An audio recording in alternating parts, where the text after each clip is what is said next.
दोस्तों नमस्कार। किसी ने कहा 300 पार, किसी ने कहा 350 पार, तो किसी ने कहा इस बार तो 400 पार।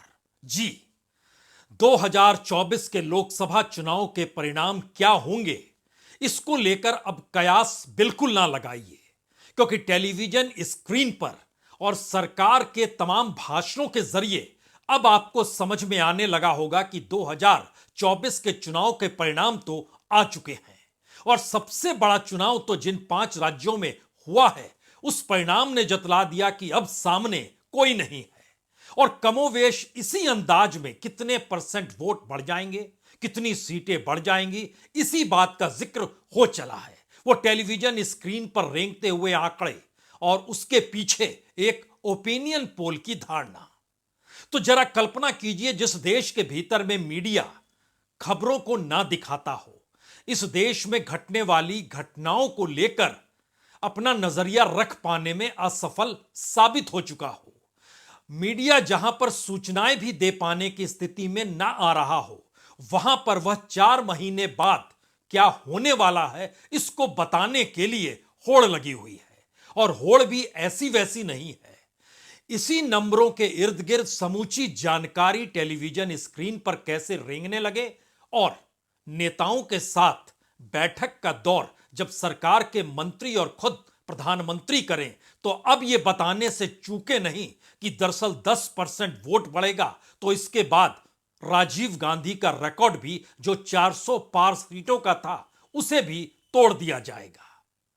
कई सवाल कई जहन में उठ सकते हैं। क्या यह सब कुछ चुनाव से ऐन पहले नैरेटिव बनाने के लिए है? क्या वाकई ओपिनियन पोल का असर इतना बड़ा पड़ जाता है? क्या वाकई दुनिया भर के देशों में जब ओपिनियन पोल या एग्जिट पोल होता है तो वह सटीक क्यों माना जाता है, और भारत के भीतर इसे प्रोपेगेंडा के तर्ज पर क्यों देखा जाने लगा है?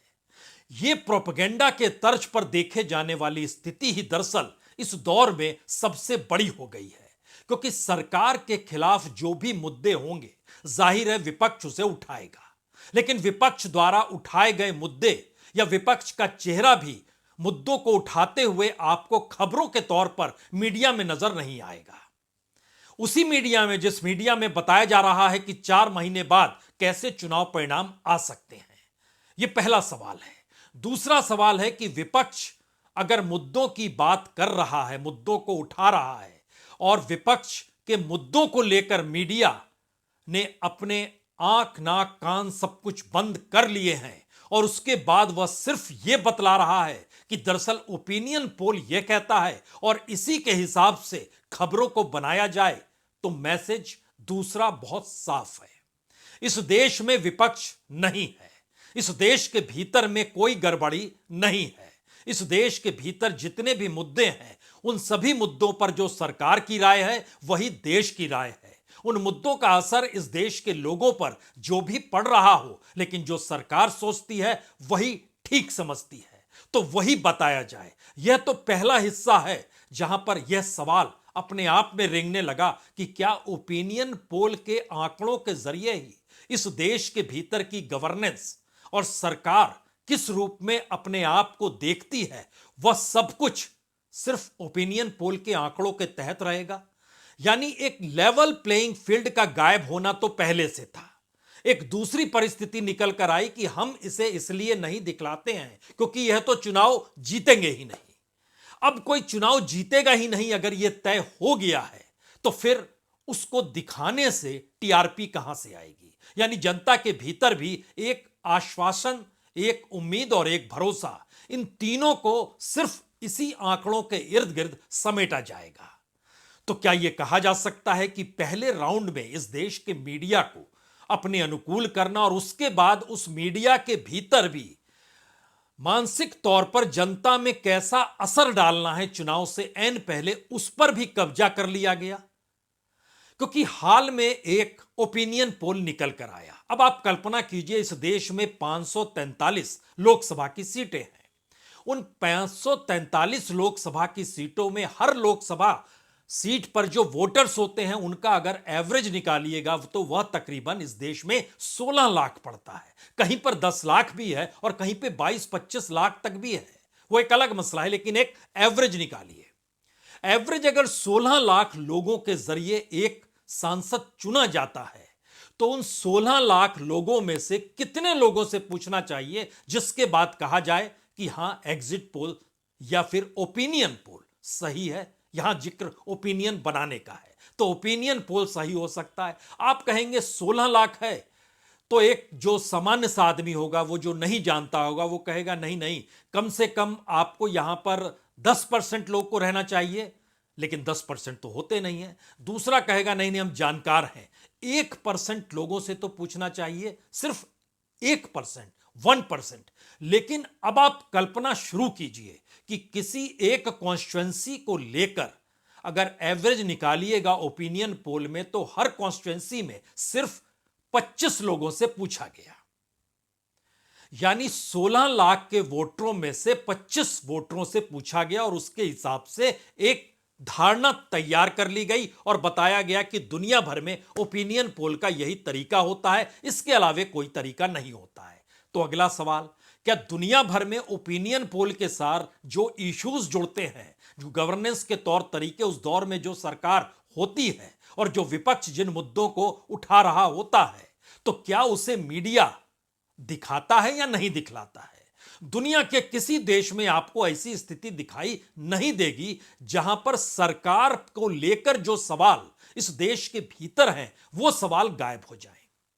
उन सवालों पर कोई चर्चा नहीं है। ठीक उसी तरीके से जैसे आप तुरंत कह सकते हैं, अच्छा जीत तो गए मध्य प्रदेश में, लेकिन व्यापम क्या कोई घोटाला नहीं था, कोई घपला नहीं था? उस पर जनता की राय क्या बीजेपी के साथ खड़ी थी?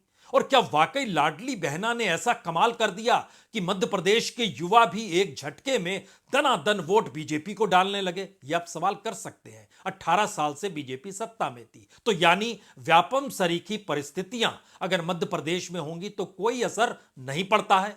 यह एक सवाल है। अगला सवाल कहेंगे, अच्छा उस लाल डायरी का क्या हुआ जो राजस्थान के भीतर प्रधानमंत्री बार बार जिक्र कर रहे थे? क्या उस पर कार्रवाई शुरू हो गई? उसमें जिनका नाम है, क्या उनको जेल में डाला जा चुका है? और तो और महादेव ऐप का जिक्र भी तो हो रहा है, जिसके कटघरे में वहां के मुख्यमंत्री उस वक्त के भूपेश बघेल थे। उनके खिलाफ कानूनी कार्रवाई शुरू हुई या नहीं हुई, आप पूछ सकते हैं। लेकिन ध्यान दीजिए, चुनाव में उठने वाले मुद्दे और इससे पहले के जो करप्शन के मुद्दे जिन्हें विपक्ष आधार बना रहा है, वो सारी चीजें इस दौर में गायब हो गई। बचा क्या? चुनाव का परिणाम बचा, जो लोकतंत्र के लिए सबसे बेहतरीन रिजल्ट है।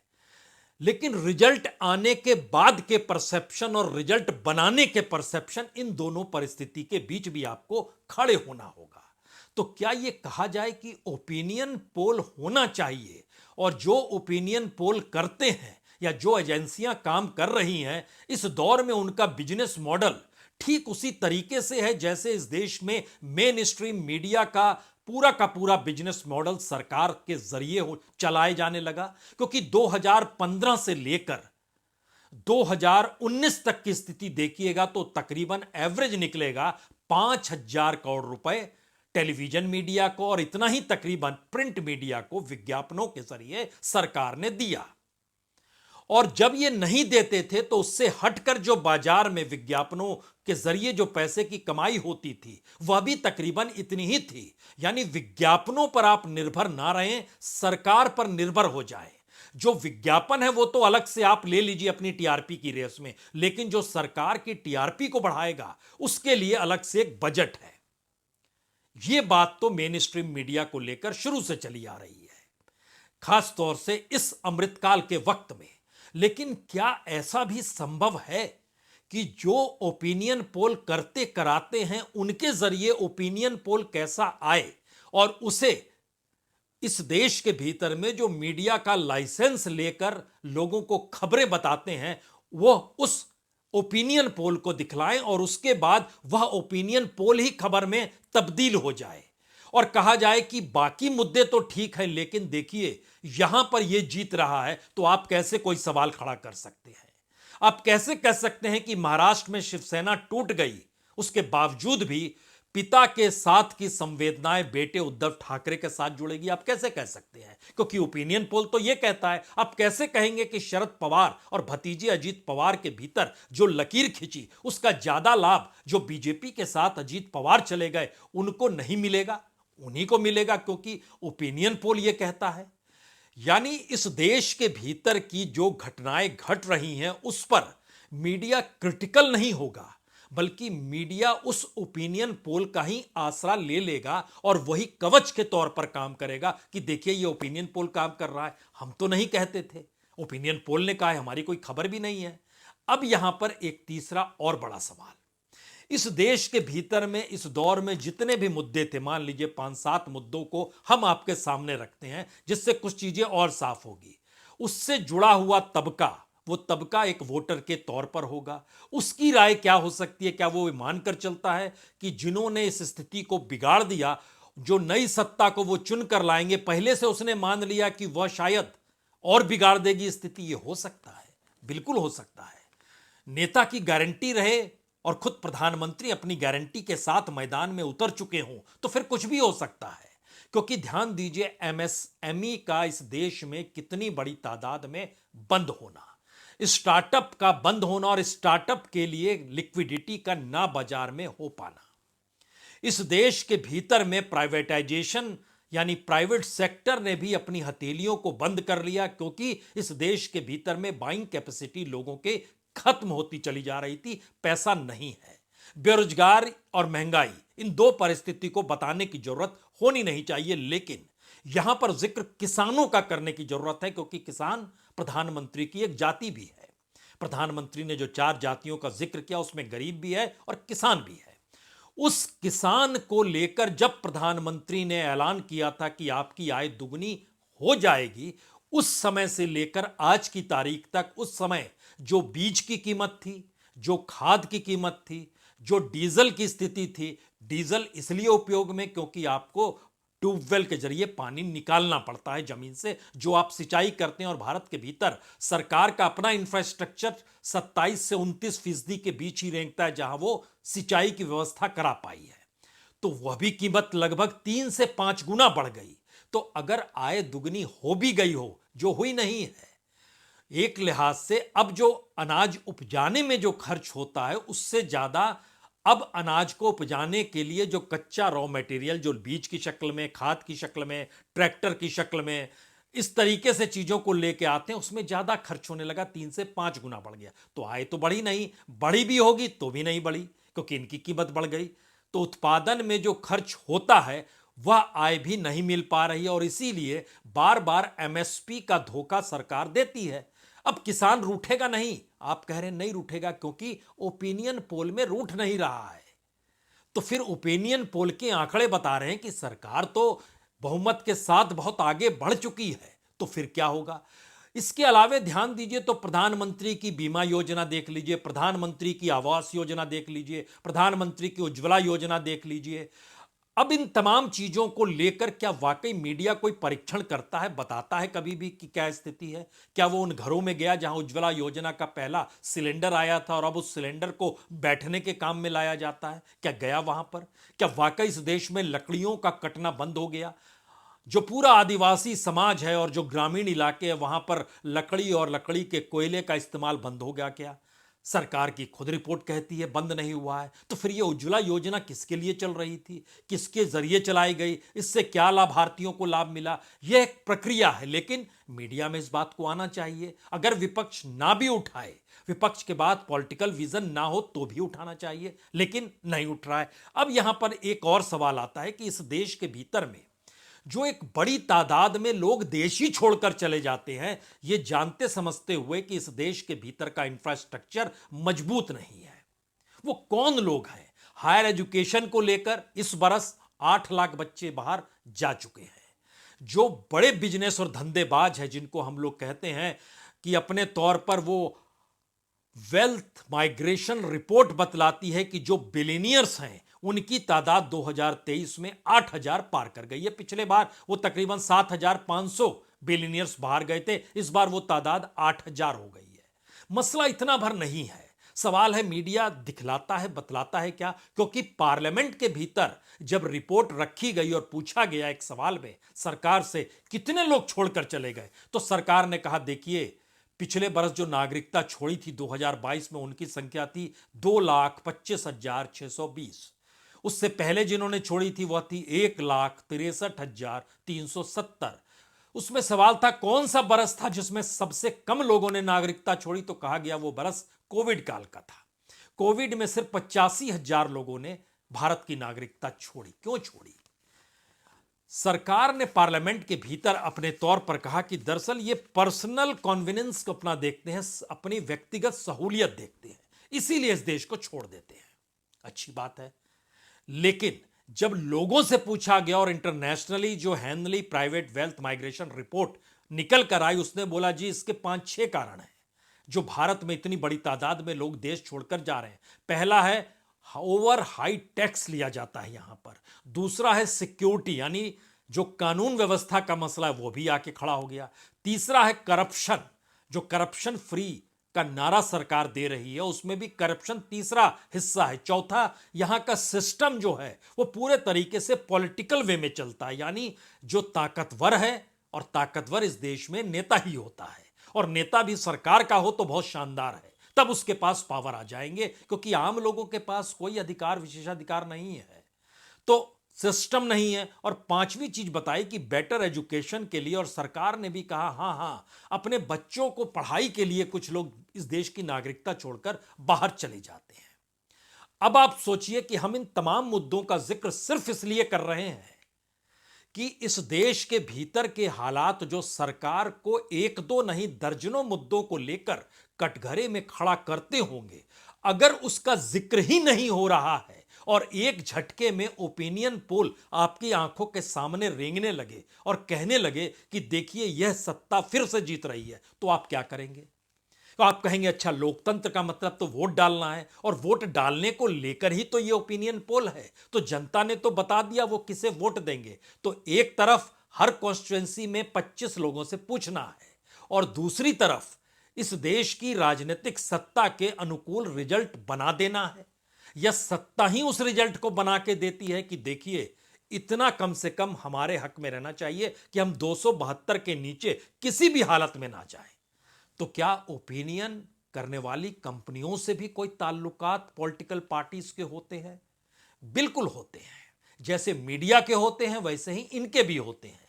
इनका भी उठना बैठना नेताओं के साथ होता है। नेता का मतलब यहां सरकार है, सरकार के साथ होता है, क्योंकि इस दौर में सरकार बड़ी तादाद में जो विज्ञापन का पैसा देती है या अन्य माध्यमों से जो सहूलियत और सुविधा देती है वो सबको मिलता है। वो सिर्फ उस मीडिया को नहीं जिसके स्क्रीन पर जो दिखाई दे रहा है, बल्कि जो दिखाई दे रहा है उस रिपोर्ट को कौन तैयार कर रहा है उसको भी दिया जाता है। आप इसको एक बारीकी से और समझिए, जैसे गवर्नमेंट 1 करोड़ से ज्यादा का पैसा जो है हर साल जो है वो तकरीबन देती है सीएसडीएस को। सीएसडीएस एक मानक संस्था है। सीएसडीएस ने को ध्यान दीजिएगा तो वो अक्सर परसेंटेज पे काम करती है कि इतना परसेंट इस पार्टी को वोट मिलेगा। वो सामाजिक और आर्थिक परिस्थितियों का अध्ययन करती है। लेकिन पिछले चुनाव में क्या हुआ? पिछले चुनाव में जो वोटिंग का दिन जब बीत गया और उसके बाद जब एग्जिट पोल स्क्रीन पर रेंगने लगा, तो आपने ध्यान दिया होगा अलग अलग एग्जिट पोल आ रहा था कई जगहों पर, और बड़ी बेचैनी थी कौन जीतेगा नहीं जीतेगा। और बीजेपी कह रही थी, सरकार कह रही थी हम ही हर जगह जीतेंगे, और खास तौर से इस पट्टी के भीतर में जो हिंदी पट्टी या जो भारत के भीतर का मध्य हिस्सा बताते हैं, राजस्थान, मध्य प्रदेश और छत्तीसगढ़, हम ही जीतेंगे, और वो जीत गए। प्रधानमंत्री अपने भाषणों में कई जगह बोले आए कि लिख के ले लीजिए इन तीनों राज्यों में हम ही जीतेंगे। उनके भाषण का ये हिस्सा है, और जीत गए वही।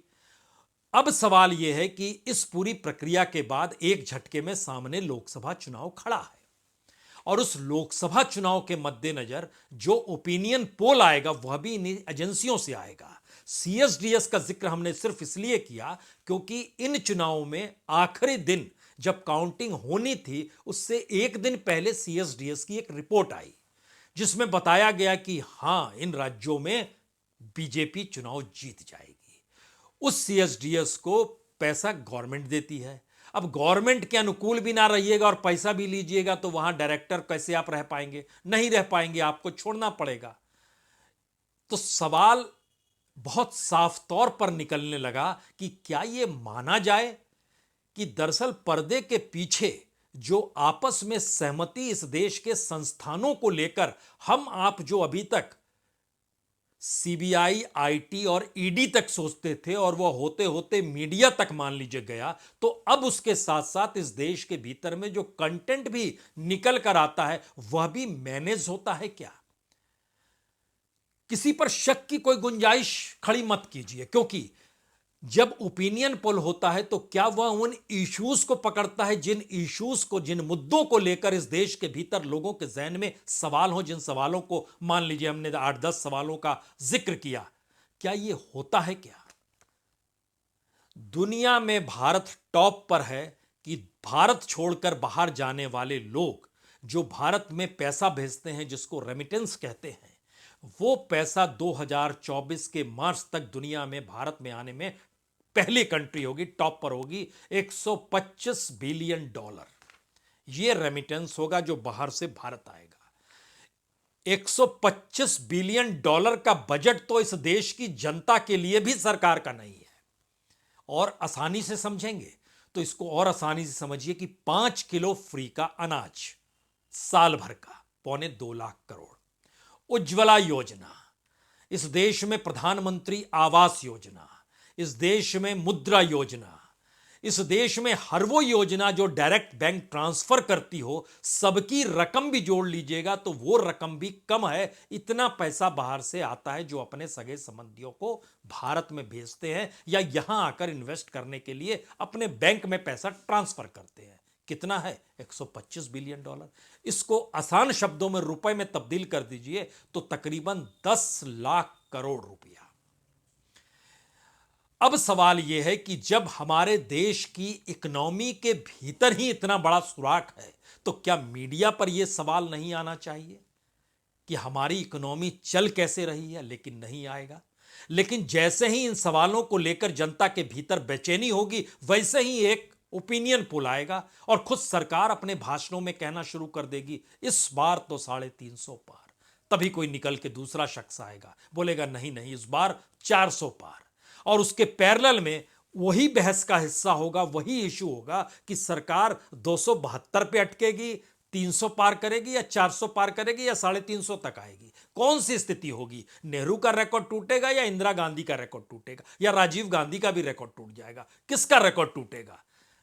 यानी इस देश में मीडिया का जो काम है वो काम वो खुद ना करे और पूरे तरीके से सरकार के दिए जा रहे भाषणों के अनुकूल ही मीडिया को चलाने लगे, तो फिर शक की गुंजाइश नहीं बल्कि साजिश की परिस्थितियां बड़ी मोटी लकीर के तौर पर उभर कर सामने आती है। क्योंकि इस देश के जनता के मन में अगर अभी से अगले 3 महीने तक यही बार बार डालते रहिए कि अब तो सवाल इसका है कि 300 पार या 400 पार, और यह लड़ाई उसी दिशा में है, तो जरा आप कल्पना करने की शुरुआत कीजिए जब वो गांव गांव तक टेलीविजन के माध्यम से, क्योंकि जब हम इस बात का जिक्र आपसे कर रहे थे जिस एग्जिट पोल का, उसमें कितने लोगों से पूछा गया? लगभग 13,000 लोगों से पूछा गया। और उसकी अपनी व्यूवरशिप कितनी है, कितने लोगों तक पहुंचता है? वो करोड़ों लोगों तक पहुंचता है। इस देश के भीतर में वो टेक्नोलॉजी के जरिए पहुंचता है। लेकिन आप टेक्नोलॉजी के जरिए लोगों तक पहुंच के ओपिनियन पोल नहीं करा सकते। वहां जाते हैं, कुछ सवालों को रखते हैं, लेकिन इस दौर में टेलीफोनिक ओपिनियन पोल भी होने लगे और बताया जाने लगा हमने फोन से पूछ लिया साहब, और उसके बाद हम बता रहे हैं। और पूरी बहस इसी पर आकर टिक गई कि यह सरकार जब तीसरी बार जीतेगी तो किस बुलंदी के साथ जीतेगी। यानी लोकतंत्र का वह पाया भी गायब जहां पर चुनाव इसलिए होते हैं कि जनता अपने नुमाइंदों को चुने और प्लेइंग फील्ड सबके लिए एक बराबर हो, लेकिन एक झटके में वह भी गायब। अब आखिर में आप सवाल ईवीएम का मत उठा दीजिएगा, क्योंकि इसका एक मतलब तो यह भी होगा कि नैरेटिव बना दीजिए और वोट छाप दीजिए। ऐसी स्थिति नहीं, ऐसी स्थिति नहीं होगी। लेकिन इस नैरेटिव के आश्रय अगर चलिएगा तो ओपिनियन पोल नहीं, 24 के मई के महीने का रिजल्ट आपके सामने है। फिर भी लोकतंत्र। बहुत बहुत शुक्रिया, बहुत बहुत शुक्रिया।